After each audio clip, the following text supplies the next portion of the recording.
할렐루야, 반갑습니다. 어느덧 무더운 7월의 첫 주가 되었습니다. 오늘도 하나님 말씀으로 또 귀한 은혜를 받으시기 바랍니다. 잠깐 기도하고 시작하죠.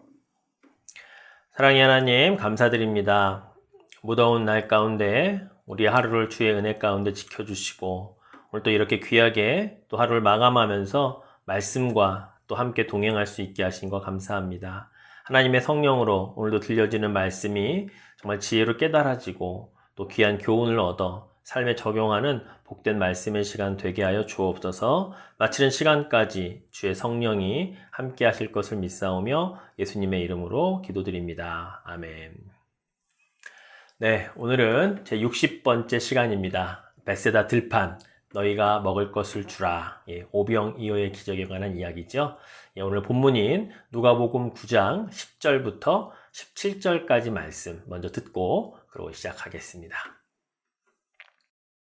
누가복음 제9장. 사도들이 돌아와 자기들이 행한 모든 것을 예수께 여쭈니 데리시고 따로 베세다라는 고을로 떠나가셨으나 무리가 알고 따라왔거늘 예수께서 그들을 영접하사 하나님 나라의 일을 이야기하시며 병 고칠 자들은 고치시더라. 날이 저물어 가매 12사도가 나아와 여짜오되 무리를 보내어 두루 마을과 촌으로 가서 유하며 먹을 것을 얻게 하소서. 우리가 있는 여기는 빈 들이니이다. 너희가 먹을 것을 주라. 우리에게 떡 5개와 물고기 2마리밖에 없으니 이 모든 사람을 위하여 먹을 것을 사지 아니하고서는 할 수 없사옵나이다. 이는 남자가 한 5,000명 되밀어라. 때를 지어 한 50명씩 앉히라. 제자들이 이렇게 하여 다 앉힌 후 예수께서 떡 5개와 물고기 2마리를 가지사 하늘을 우러러 축사하시고 떼어 제자들에게 주어 무리에게 나누어 주게 하시니 먹고 다 배불렀더라. 그 남은 조각을 12바구니에 거두니라. 네, 잘 들으셨죠? 오늘 우리가 살펴볼 지역은 베세다입니다. Plain of Bethsaida라고 하는 지역인데요. 이 지역의 지명의 유래를 살펴보면 분봉왕 빌립이 로마의 황제였던 이 아우구스도의 딸이었던 이 베세다 줄리어스라고 하는 이 딸의 이름을 부르면서 그 이름이 유래가 되었다라고 학자들은 이야기합니다. 이 베세다라고 하는 지역을 보면 우리가 잘 알고 있는 이 갈릴리 바다, 이 갈릴리 호수로부터 약간 북쪽에 위치해 있고요. 그리고 가버나움, 우리가 지난 시간에 살펴봤던 이 가버나움으로부터 약 북동쪽으로 한 2.5마일 정도, 한 4km 정도 떨어져 있는 곳에 위치해 있는 곳이 베세다라고 볼 수가 있죠. 자, 이것은 또한 북쪽에서 흘러내리는 요단강, 그쪽에서부터 이제 갈릴리 호수로 물이 내려오잖아요. 그 지역에 바로 이 베세다라고 하는 지역을 고향으로 하고 있었던 예수님의 제자들이 있었습니다. 바로 베드로도 그렇고요, 안드레도 그렇고요, 빌립이 바로 이 지역을 고향으로 하고 있는 사람들이었죠. 또한 이 베세다라고 하는 지역에서는 여러 가지 기적들이 있었는데요. 우리가 잘 알고 있는 맹인을 이제 치유해서 보게 하셨던 그 기적도 마가복음 8장에 기록되어 있고요. 또한 이 베세다 가까운 지역, 지도에서 보시듯이 이 고라신이나 이 가버나움이라고 하는 지역, 가버나움은 지난 시간에도 살펴봤듯이 우리가 백부장 하인을 고쳤던 기적을 더불어서 많은 이야기들이 있었습니다. 예수님께서는 이 고라신 지역과 이 베세다 지역을 향해서 뭐라고 하셨었죠? 이렇게 많은 기적을 행하였음에도 회개하지 않는 것에 대해서 책망하는 그런 말씀을 하셨던 것을 우리가 기억할 수가 있죠. 그러나 뭐니 해도 이 베세다라고 하는 들판에서의 기적은 바로 오병이어일 것입니다. 바로 이 오병이어의 기적은 사복음서에 모두 다 기록되어 있는 아주 귀한 사건이지요. 자, 이 오병이어의 이 기적이 일어나기 바로 전에 어떤 상황들이 있었느냐? 바로 오늘 본문의 첫 시작인 10절 말씀에 보면 사도들이 돌아와서 자기들이 행한 모든 것을 예수님께 보고하는 장면이 먼저 있었던 것이죠. 예수님은 제자도에 대해서 이들에게 가르치셨습니다. 그리고 그들을 보내셨죠. 그리고 그들이 나가서 복음을 전하고 그리고 그 전파한 일들을 돌아와서 보고를 한 후에 예수님이 그들을 데리고 베세다로 데리고 가는 장면이 시작이 되죠. 자, 그런 그 보고 내용 가운데는 어떤 내용들이 있었을까요? 사실 이 결과에 대한 내용들은 기록되어 있지 않기 때문에 우리가 잘 모를 수가 있습니다.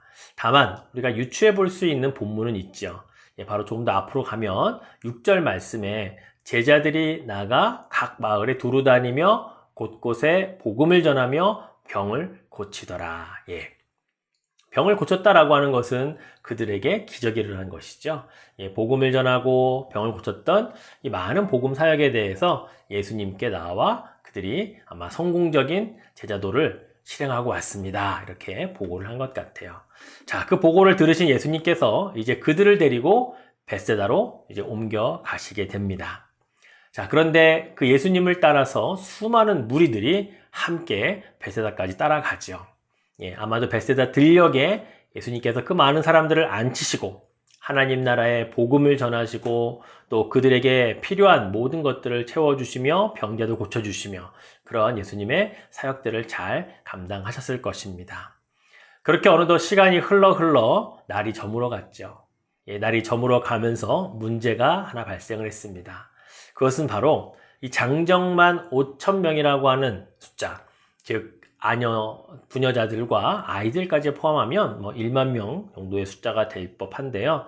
그들이 벳세다 들녘까지 따라오기는 했지만 예수님의 말씀을 계속 듣는 것만으로는 만족할 수 없었던, 즉 그들에게는 이제 육적인 배고픔이 이제 생겨나기 시작했다고 하는 것입니다.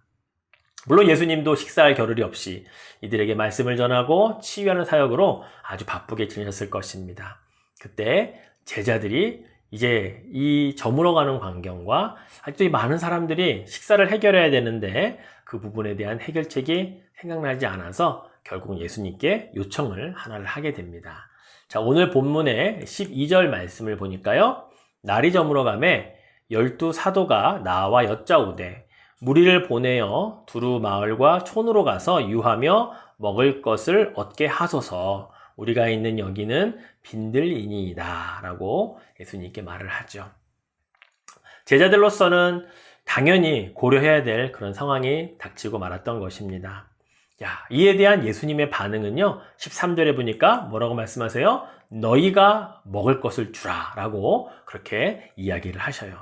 제자들이 방금 예수님 여기는 빈들이니이다 라고 말을 했음에도 불구하고 그래서 마을과 촌으로 그들을 보내서 그들에게 먹을 것을 먹게 해야 된다라고 그렇게 말씀을 드렸는데 예수님은 오히려 너희가 먹을 것을 주라 이렇게 말씀을 하셨다라는 거죠. 자, 여러분, 여기서 우리가 살펴볼 수 있는 게 뭐냐면요. 제자들과 예수님의 관심사가 다르다라고 하는 것입니다. 어떤 관심사가 다를까요? 바로 예수님은 누가 이 자들을 먹일 것인가에 대한 이 질문, 즉 1차적인 관심에 대해서 예수님은 너희들이 먹여야 된다라고 말씀하고 있다는 거예요. 근데 제자들은 뭐라고 말합니까? 우리들이요? 아니요. 그들 스스로가 먹게 해야 됩니다. 라고 말하고 있다는 거죠. 그렇습니다. 예수님은요, 먹음이 아니라 먹임에 대한 관심을 가지고 있으셨습니다. 이 많은 사람들을 보시면서 배고파할 것에 대한 그런 애틋한 마음 또는 긍휼의 마음, 그래서 너희들이 먹을 것을 주라. 이 먹임에 대해서 관심을 가지고 있었지만 제자들은 먹임이 아니라 그들이 스스로 먹게 하는, 즉 먹음의 문제로 이것들을 바라보고 있다라고 하는 사실이죠. 여러분, 예수님은요, 우리들에게도 동일한 마음을 가지고 계십니다. 우리들이 무엇이 필요하고 또 무엇이 부족한 것을 아시고 채워주심에 대한 바로 그러한 마음을 늘 가지고 계시다는 사실을 우리가 깨달아 알 필요가 있다는 것이죠. 또한 예수님의 이 명령에는요, 영적인 양식을 준 것이 아니라 육의 양식도 공급해 주어야 한다라는 말씀까지 포함하고 있다는 겁니다. 자, 오늘 본문은 아니지만 요한복음에 보면요, 제자 빌립이 이렇게 예수님께 대답을 합니다. 뭐라고 대답하냐면, 예수님, 이 많은 사람들을 조금씩만 먹인다고 해도 200데나리온이나 되는데요. 200데나리온 필요합니다. 라고 그렇게 이야기를 하는 장면이 나와요. 여러분, 여기서 중요한 게 뭐냐면 예수님이 빌립에게 또는 제자들에게 뭐라고 질문하셨는지 아세요? 질문에 대한 대답이 과연 빌립이 옳았는가를 한번 살펴볼게요. 자, 요한복음 6장 5절에 보니까요. 예수님께서 이렇게 질문하셨어요. 예수께서 눈을 들어 큰 무리가 자기에게로 오는 것을 보시고 빌립에게 이르시되 우리가 어디서 떡을 사서 이 사람들을 먹이겠느냐. 예. 어디서, 즉 장소에 대한 개념, 누구에게서로부터 이것을 우리가 이 사람들을 먹일 수 있겠느냐라는 질문을 하셨어요. 근데 방금 빌립의 대답이 뭐였다고요? 200데나리온이 필요합니다라고 하는 돈의 액수에 관해서 대답을 하고 있다는 거예요. 자, 물어보신 예수님의 질문은 장소였습니다. 그런데 빌립의 대답은 돈의 액수에 대해서 이야기를 하고 있다는 거예요. 동문서답을 했다고 볼 수가 있거든요. 바로 여기서 우리가 깨달아야 할 것은 무엇일까요? 예, 우리가 취해야 할 양식이 어디서부터 오는가를 예수님은 늘 우리에게 가르쳐 주신다는 겁니다. 근데 우리는 어디서부터 오는 것보다는 무엇으로 그 양식을 먹을 수 있을까? 그 양식을 무엇으로부터 내가 취할 수 있을까라고 하는 오히려 그 부분에 관심을 갖고 살아간다고 하는 거죠. 그렇습니다. 하나님으로부터 공급되는 모든 것이 우리가 취할 수 있는 육의 양식, 영의 양식이라는 사실을 우리는 기억할 필요가 있는 것입니다. 영의 양식과 육의 양식의 공급원이 하나님이시라는 거예요. 출처는 오직 하나님밖에 계시지 않습니다라는 고백을 예수님은 듣기 원하셨다라는 사실이죠. 그래서 우리는 빌립처럼 내가 가지고 있는 것, 우리에게 당장 필요한 것에만 집중하고 집착할 것이 아니라 그 근원 되시는, 그 공급자 되시는 하나님을 바라보는 그 믿음과 늘 그 마음이 있어야 된다는 사실을 이 말씀을 통해서 한번 깨달을 수 있으면 좋겠습니다.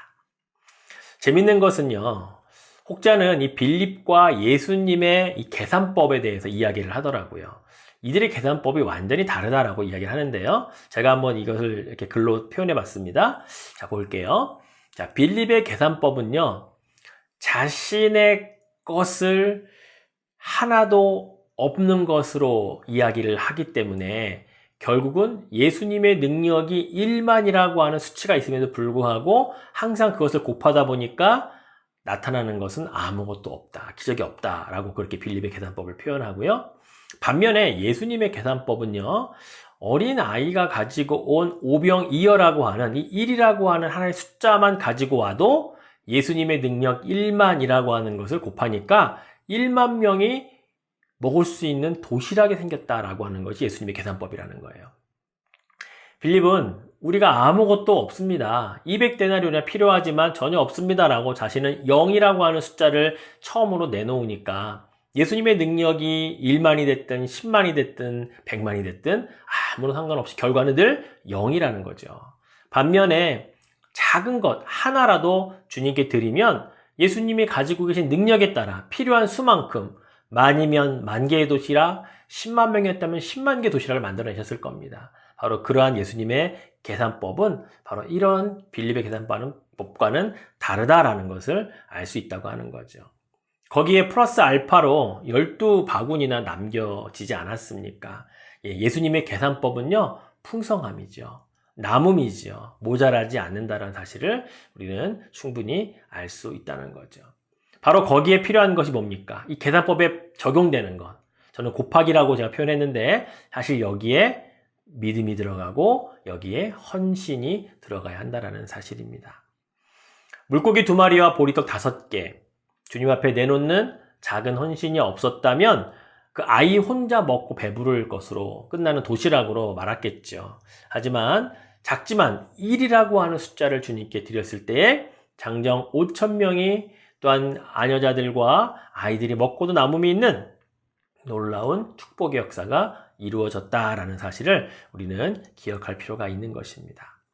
그렇습니다. 빌립은요, 이 문제를 돈으로 해결하려고 했지만 결국 이 문제는 믿음의 문제였다라고 하는 사실이죠.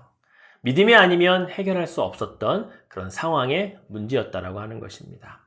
사랑하는 성도 여러분, 우리도 때로는 가진 것이 없어서 무엇인가 할 수 없다라고 생각할 수가 있습니다. 그러나 다른 것은 없어도 믿음이 있다면, 믿음만이라도 가지고 있다면 얼마든지 우리 주님은 일하실 수 있다라는 사실이죠. 우리가 하나님의 꿈, 하나님의 비전을 이룰 때에 믿음과 바로 그 헌신이 있으면 그것이 하나님의 섭리로 이루어집니다. 그래서 비전이라고 하는 말과 영어로 프로비전이라는 말이 있거든요. 예, 바로 비전을 이루는 것은 하나님의 섭리, 그 섭리를 이루는 것은 우리의 믿음과 헌신이라고 하는 거죠. 예, 바로 이런 관계가 성립된다는 사실을 우리는 기억할 필요가 있는 것입니다. 자, 이제 주님께서 믿음으로 드린 그런 작은 헌신의 상징이었던 오병이어를 가지시고 하늘을 우러러 축사를 하십니다. 그리고 그것을 떼어 주시면서 제자들에게 50명씩 그룹으로 앉은 자들을 향해 이제 떼어 나누어 주라 라고 말씀하시니까 제자들이 그대로 순종하여 장정 5,000명 그 이상의 숫자들이 먹고 12바구니가 남았다라고 하는 것을 우리는 기록에서 살펴볼 수가 있죠. 예, 바로 마지막 17절 말씀이죠. 먹고 다 배불렀더라. 예, 아까 말씀드렸듯이 주님은 겨우 허기만 달랠 정도의 그런 식사량이 아니었고요. 정말 그들이 실컷 먹고도 남길 정도로 풍성하고 넉넉하게 베풀어 주시는 주님의 그 풍성함을 다시 한번 이 말씀을 통해 살펴볼 수 있다라고 하는 것이죠. 저는 여기에서 한 가지 주목해 봐야 할 예수님께서 오병이의 기적 가운데 사용하셨던 또 기록되었던 그 성경의 4가지의 단어, 동사들을 한번 살펴보려고 합니다. 그것은 뭐냐면 첫 번째가 취함, taken입니다. 보리떡 5개와 물고기 2마리를 드렸더니 예수님이 취하셨어요. taken 하셨죠. 두 번째가 축복, blessed입니다. 예수님이 하늘을 우러러 그 주어진 것, taken 하신 것 가지고 축복하시는 장면이 나와요. 그리고 세 번째가 깨뜨림, 부러뜨린다는 거거든요. 예, 바로 예수님께서 제자들에게 그 보리떡 5개를 떼어 나누어 주시면서 그리고 그것을 완전히 다른 사람들에게 나누어 주는 이 기분까지 계속해서 이어지는 것들을 보게 되죠. 예, 그렇습니다. 취한 것으로 축복하시고 예수님 먼저 떼어서 제자들에게 주시고 그 받은 것들을 제자들은 사람들에게 나누어 주는 것으로 이렇게 4 동사가 사용되었다는 것을 볼 수가 있어요. 여러분, 근데 이 4 단어가요, 오늘 본문에 보면 16절에 다 들어 있습니다. 한번 보실까요? 예수께서 떡 5개와 물고기 2마리를 가지사, taken, 하늘을 우러러 축사, blessed 하시고 떼어, broken, 제자들에게 주어, given, 무리에게 나누어 주게, given 하시니. 그렇죠. 이 4가지의 동사가 다 들어있는 것을 살펴볼 수가 있습니다. 근데 여러분, 이 4가지의 단어가 갖는 중요성이 있습니다. 바로 우리 예수님의 바로 십자가, 그 삶을 그대로 보여주고 있기 때문이죠. 예수님께서는 하나님의 뜻에 따라 그 인생을, 그 모든 삶의 처음과 마지막을 하나님께 붙들림 받게 하셨습니다. 하나님의 뜻대로 붙들림, taken 받으셨죠. 그리고 그 붙들림 받은 인생을 어떻게 하셨습니까? 하나님의 축복받은, 하나님의 영광을 나타내는 그런 blessed 받은 삶을 살아내셨어요. 그 핵심, 클라이맥스가 어디입니까? 십자가에서 자신의 몸을 깨어지게 내어드렸던, broken 해서 드렸던 십자가에서의 바로 그 희생이었죠. 그리고 그것을 우리들에게 나누어 주셨습니다. 영원한 생명으로, 부활의 생명으로 우리들에게 나누어진 바 된 것, 바로 이것이 예수님의 삶이었다라고 하는 것이죠. 여러분, 그렇습니다. 그래서 예수님이 베풀어 주신 이 오병이어의 기적의 사건은요, 우리에게 생명의 양식, 영원한 양식을 허락해 주시는 하나의 모형이었다라고 하는 거예요. 여러분, 구약 성경에 광야 40년 동안 하나님께서 그들에게 먹이셨던 하늘의 만나, 예, 그것은 이 오병이어, 신약에 와서 오병이어의 기적을 통해서 예수님을 통해 주어졌던 생명의 양식들, 그것은 결국 십자가에서 영원한 대속을 통하여서 우리들에게 영원한 영생의 만나를 주셨던 바로 그 모델이 되었던, 모형이 되었던 것이 바로 오병이어의 그 기적과 같은 사건이었다라고 하는 것입니다. 여러분, 이 양식은 어떤 양식인가요? 이 생명의 양식, 영생의 만나의 양식은요, 서로 먹기 위해 경쟁하지 않아도 됩니다. 이 세상의 것은 먼저 먹기 위하여, 먼저 차지하기 위하여 다투어야 하고 경쟁해야 하잖아요. 그러나 예수님의 이 생명의 양식, 그리고 영생의 만나는요, 다툴 필요가 없습니다. 무한하지 않고, 유한하지 않고 무한하기 때문에 가능한 일이겠죠. 오히려 나누어 줄수록, 나누어 먹을수록 더 풍성하여지고 남기까지 하는 것이 바로 오병이어, 즉 영원한 양식, 생명의 양식이 주는 특징이라고 할 수가 있는 거죠. 그렇습니다. 바로 예수 그리스도로부터 받은 이 생명의 양식을 더 풍성하게 나눌 때에 우리들은 바로 오병이어의 기적을 우리의 삶 속에서도 경험하며 살아갈 수 있다라고 하는 사실입니다. 제가 한 가지 이야기만 더 드리고 마치려고 합니다.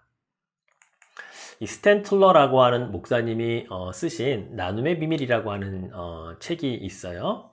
이 글에 보면 한 소녀의 이야기가 나오는데요. 이 펜실베니아, 이 필라델피아에 있는 한 작은 주일학교에 있었던 한 소녀의 그런 이야기라고 합니다. 이 소녀는요, 오래전부터 불치병을 앓고 있었던 소녀였는데, 그 소녀는 자기 동네에 있는 작은 교회에 주일학교에 들어가고 싶어 했다고 해요. 그런데 그 동네에 아이들은 많고 교회는 너무 작고, 그러니까 이 아이가 그 주일학교에 들어갈 수가 없고 등록할 수가 없었다고 해요.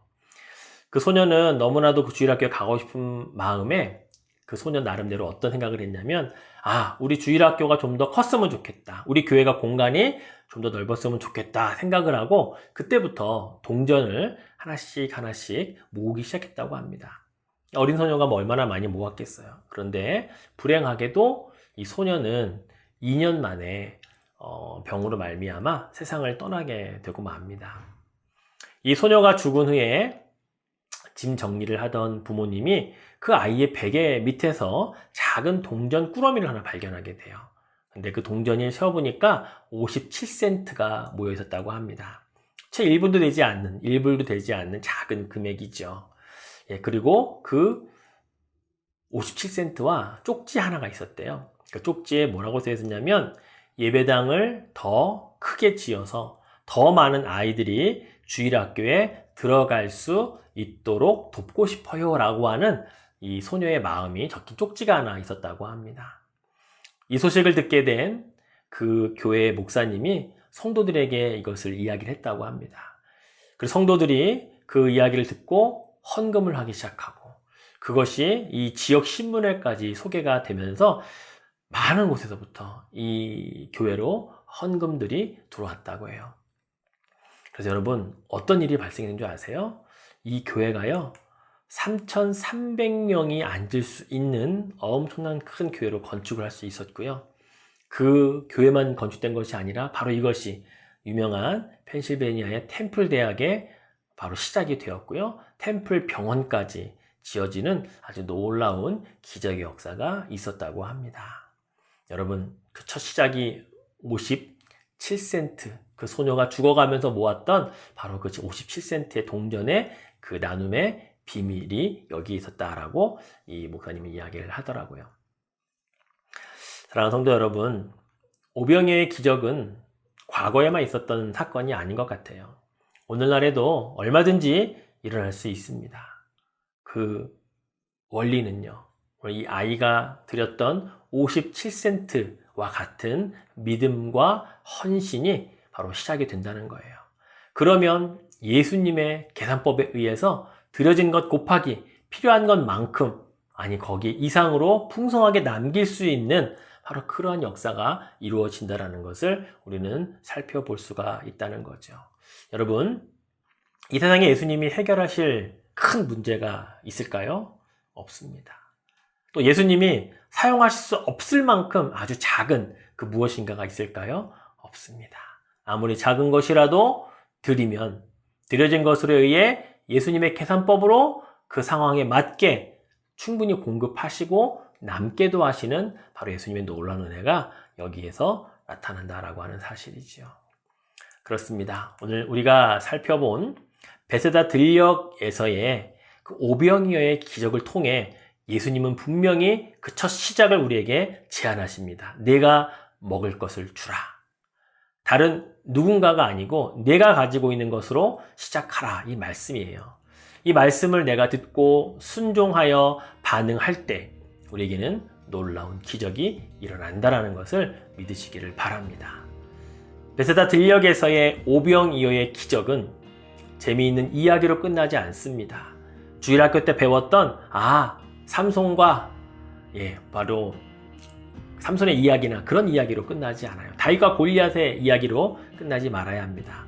우리의 삶 속에서 얼마든지 놀라운 기적과 기사로 주님이 지금도 일하실 수 있음을 믿으시고 바로 내가 먹을 것을 주라, 내가 작은 것으로 믿음으로 반응하여 헌신하여 시작하라 하는 말씀으로 여러분 이 베세다 들녘에서 있었던 오병이어의 이 사건을 믿음의 어떤 행함으로 이루어 가실 수 있기를 주님의 이름으로 축복해 드리겠습니다. 앞에서부터 우리 천천히 한번 파워포인트 보시고 제가 마무리 기도하고 마치도록 하겠습니다.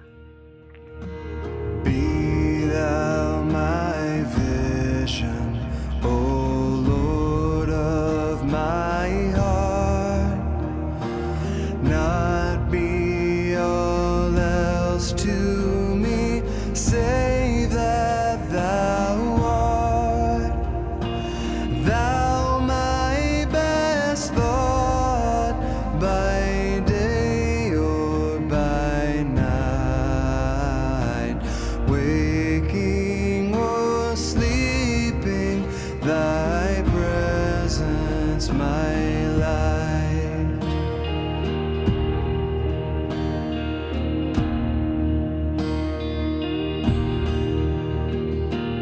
Be thou my wisdom, and thou my true word, I ever with thee, and thou with me, Lord. Thou my great Father, and I thy true Son.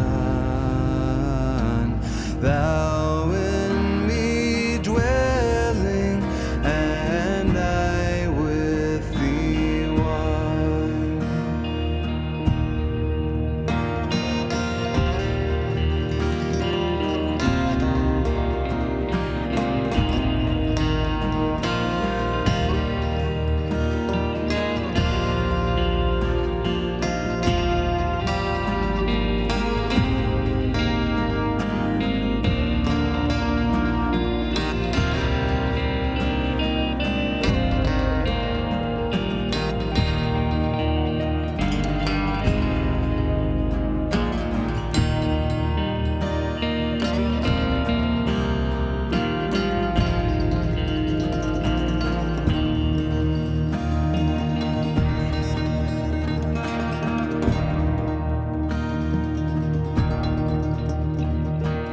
Riches I heed not, nor man's empty praise.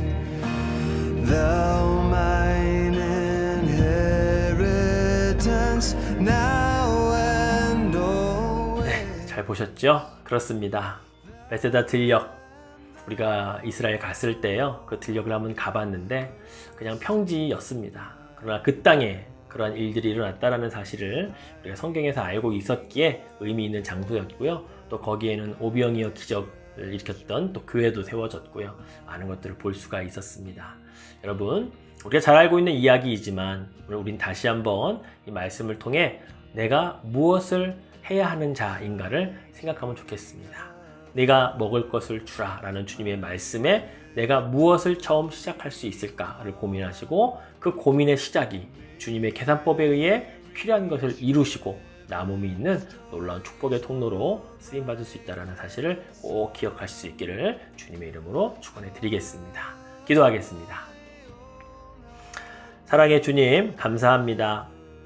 수천 년 전에 베세다 들녘 아무도 살지 않는 그 들판에서 있었던 이 오병이어의 기적은 오늘날 우리들의 삶 속에서도 우리의 주위에서도 얼마든지 주님이 행하실 수 있는 기적인 것을 믿습니다. 중요한 것은 한 어린 아이가 드렸던 오병이어의 그 도시락이 있었기에 그 기적이 있었던 것처럼 57센트라고 하는 그 작은 동전의 모음이 시작이 되었던 것처럼 우리들의 삶에서도 내가 가진 그것으로 주님께 드리고 헌신하고 믿음으로 반응할 때에 우리 주님은 일하시며 역사하여 주실 것을 믿습니다. 우리가 드릴 것이 없다고 불평불만하는 자가 아니라 정말 드릴 것이 없지만 이것이라도 드려 주님께서 역사하실 것을 기대하는 그런 복된 인생 살아가는 주님의 자녀들 되게 하옵소서. 감사드리며 예수님의 이름으로 기도드립니다. 아멘. 네, 이것으로 마치겠습니다. 감사합니다.